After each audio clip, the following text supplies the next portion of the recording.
Kevin Durso covers the Flyers for 97.3 ESPN.com, and he joins us now to help us answer that. And Kevin, it's interesting because the Flyers late in the season have a little West Coast swing they need to go on here, and that could be go a long way in finding out whether or not they can make the playoffs or not. They got the point yesterday against the Penguins, but was that enough to make you feel comfortable? Well, they definitely needed to get as many points as possible, and continuing to get points is going to be critical from here on out with just 6 games left.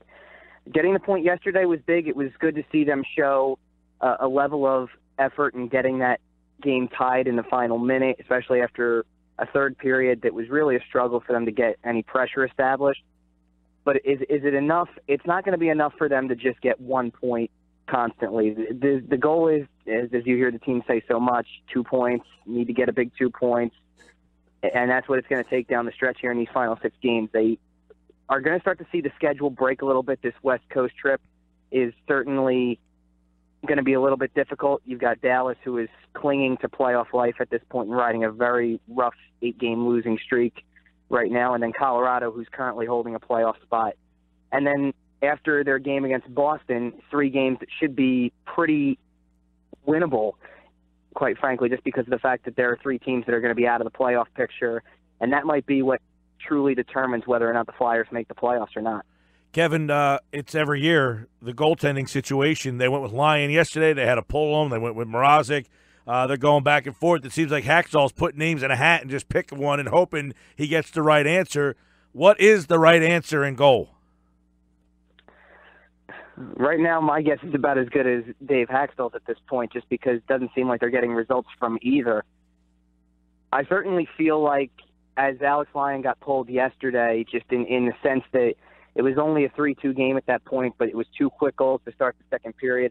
I get the feeling that with the way that Michael Neuvirth's recovery is coming along and the fact that he's closing in on a return, that might be the last time that you see Alex Lyon this season with the Flyers, just because they'll probably turn to Mrazek tomorrow, and then if Neuvirth is ready to go on Wednesday, they might go ahead and do that, and that might be all she wrote for Alex Lyon this season, and which is kind of a shame because realistically, Dave Hackstall probably did the right thing and did right by trying to get him another start in Pittsburgh, give him a chance to prove himself against a much higher, more elite team. He had certainly earned the start against the Rangers, performed well there, and so it was probably the right idea, and I think Hackstall's heart was in the right place in trying to give him another start there, but it turned out to be the wrong call ultimately just because of the fact that, again, you're seeing them, that's the third time in the last 6 games they've had to pull the goalie midway through for whatever reason, whether you're going to attribute it to goaltender performance or trying to energize the team. But one way or another, it's getting really frustrating to see them constantly have to make that move.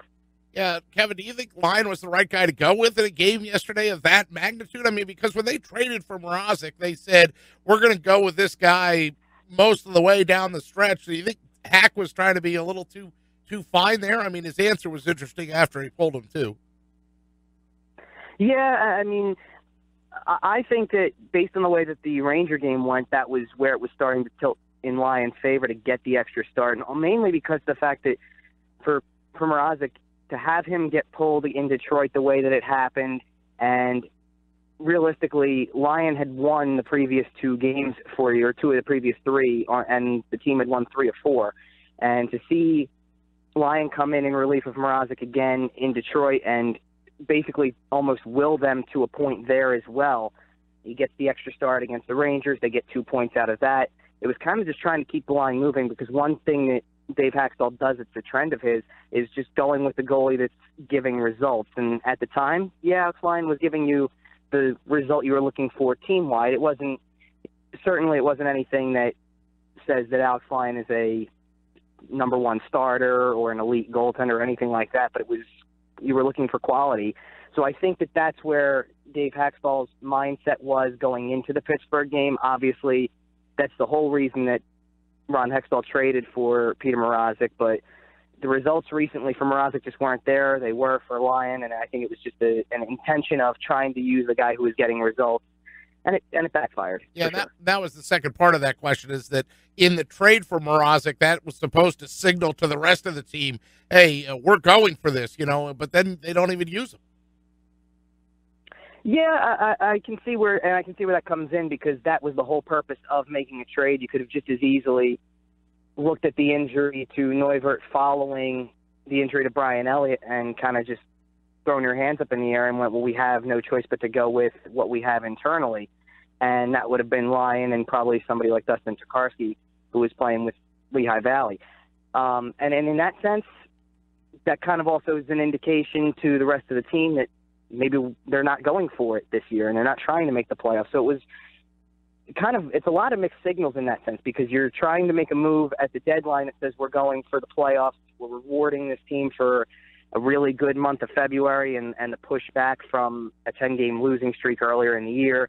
And now that March has been this roller coaster ride again of emotions and trying to kind of plug in players to find the successful combinations, it's just become a sense of playing a guessing game, because the Flyers haven't had the goaltenders that they utilized for so much of the year. So Neuvirth back skating. We could see him in one of the next two games, they say. And then Brian Elliott, not that far away. Ron Hextall's going on record as saying he wants to give him a start before the season, the regular season is finished. Could it be a Brian Elliott in the playoffs, a guy that hasn't been on the radar since he went down with injury and had that surgery? It's certainly possible. I think the thing with Brian Elliott is that this is a guy who, going back all the way to the 10-game losing streak that they had in November and December and into December, and then the rebound of this team through January and really the big month of February they had, Brian Elliott was really quite a big factor in that whole thing and really carried the team. Neuvirth was out for a period during that as well, and Lyon was backing up then for a couple of games, and you had this sense that Elliott was just carrying this team through the ultimate low and the highest of highs at times. So to see them try to get him a start as well, I think that's just an indicator of they're going to try to get a look at all three of these guys. Whenever one of them's ready to go, then like I said, I think Alex Lyon's pretty much done for the year with the Flyers, and he'll go back and aid the Lehigh Valley Phantoms playoff run.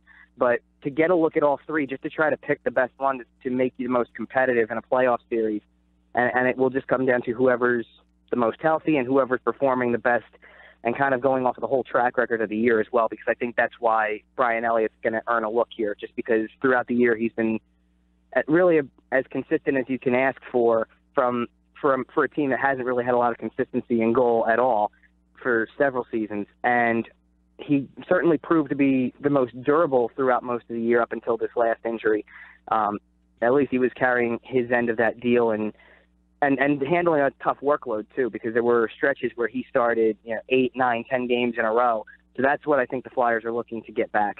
Kevin Durso is with us, covers the Flyers at 97.3 ESPN.com. And one of the things you wrote about from yesterday's game was fatigue setting in potentially for a guy like Provorov. He gets a lot of ice time. He's just 20 years old. Is that something that you're seeing with the young defender? Yeah, I think so. It's just a sense of there's momentary lapses. There was a moment, I believe, in the Ranger game, too, where he was just trying to make an outlet pass and he ended up falling down for really no apparent reason. Even on the broadcast, Jim Jackson had on TV had even said something along the lines of he just went down, and it's kind of questioning what happened there and all that. But it's a sign that he's starting to hit that wall again, just in terms of having to play a lot of minutes. It's asking a lot from a 20-year-old defenseman to play essentially like an Erik Karlsson or somebody of that stature, and to be that quality of a player and a defender, really, more than anything. His responsibilities defensively are much more magnified than offensively.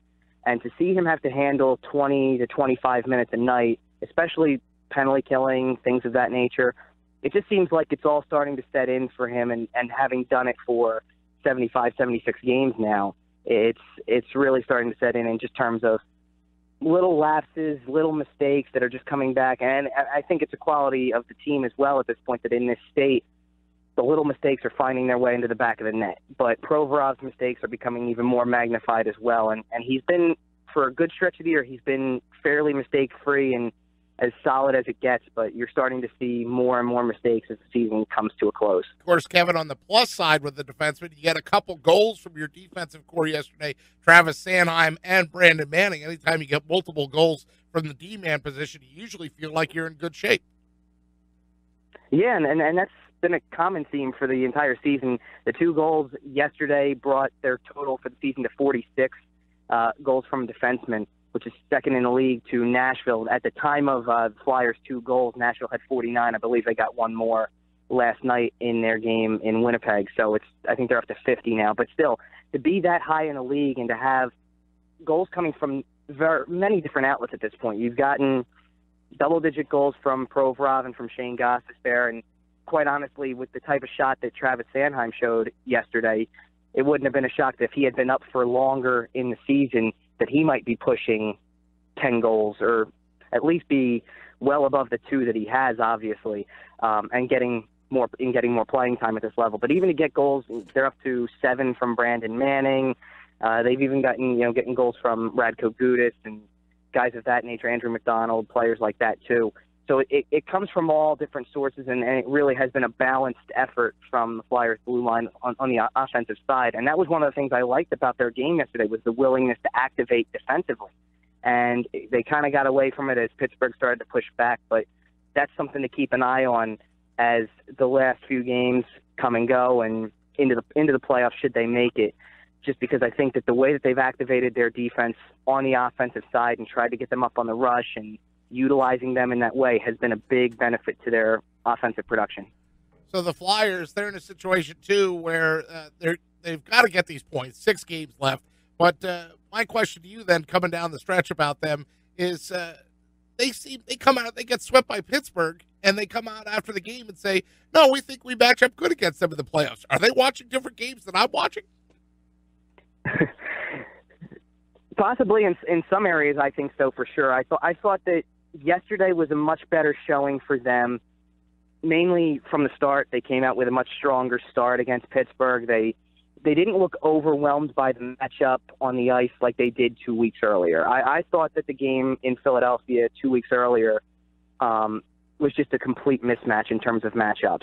The way that the Flyers tried to balance the forward lines out, and I believe that night they used Valtteri Filppula's line on Sidney Crosby's line, and it was a total mismatch. And you're trying to protect against one of the top 2 Pittsburgh lines there, whether it's Crosby's line or Malkin's line. And you have to put Sean Couturier on one of them, but you're obviously going to lose him for covering the other side. So trying to replace that with Filppula and the other forward that were on that line just didn't serve as a good matchup at all. I thought that yesterday you started to see signs that they could skate with them at times. I thought as the game wore on, though, Pittsburgh got their legs back under them. Pittsburgh played a sloppy first period, and that's what allowed the Flyers to get a lead there. So I liked the work ethic. I liked the way that they were in the game and battling back throughout, but you could see how Pittsburgh has that elite quality to their team, and obviously being back-to-back Stanley Cup champions, but has that quality that the Flyers just don't have yet. And part of it's the youth that the Flyers have that Pittsburgh does not have in terms of being able to play established veterans and established stars like Crosby, Malkin, Phil Kessel. You can go down a long list for Pittsburgh, and the Flyers just aren't quite there yet. So I think they have signs that they can match up well with Pittsburgh, but it's not there yet. All right, Kevin Durso, we'll see if the Flyers inch any closer to a playoff berth when they take on Dallas.